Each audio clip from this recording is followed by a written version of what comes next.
Масалар адам мен жануарлардың қанымен қоректенеді деген пікірді жиі кездестіруге болады.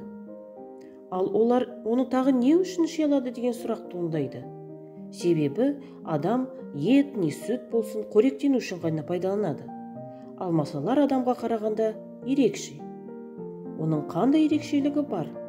Бұл сұраққа жауап беруге тырысайық. Біріншіден, қанды аналық масалар ішеді. Біз әдетте маза алатын маса деп санайтын жәндік аналық маса екен. Ер масалар тірі ағзалардың қанын ішпейді. Жалпы масалар өсімдік шырыны мен нәрімен қоректеніп су ішеді. Бұл қоректену ер мен аналық масаларға қатысты. Олардың өмірі үшін қан ішу міндетті емес. Бұл тек олардың ұрпақ қалдырумен байланысты болмаса. Оның себебі өсімдіктерде ақуыз өте аз мөлшерде болады. Көп мөлшерде қант, алайда ағза құрылысына қажетті заттар өте аз. Жұмыртқалардың көп мөлшерінің жетілуіне, өсу мен дамуына көп мөлшерде ақуыз қажет. Сондықтан уақыт келгенде масалар соғыс жолына шығады. Жануарды немесе адамды тістегеннен кейін аналықтар қанды сіңіру үшін бірнеше күн жасырынады.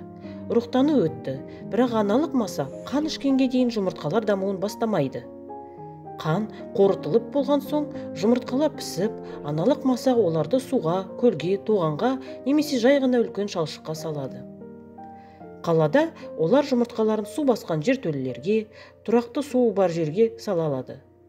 Тіпті үй аквариумдарына да сала алады, егер олар осы аквариумдардың иелерін тістей алса. Масалар кімді тістегенді жөн көреді және неге? Масалардың, дәлірек айтсақ, аналық масалар әртүрлі дәмдерді жақсы көреді. Кейбіреулері белгілі бір иелерге мамандаған болса, ал басқалары қан алу мақсатында кез келген жануарды тістей алады.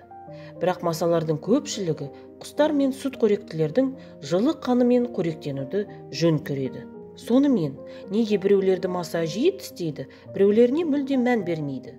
Бұл жөнінде бірнеше пікір бар. Масаларға антенна тәріздес сенсорлық мұршалар қолайлы құрбанды табуға көмектеседі.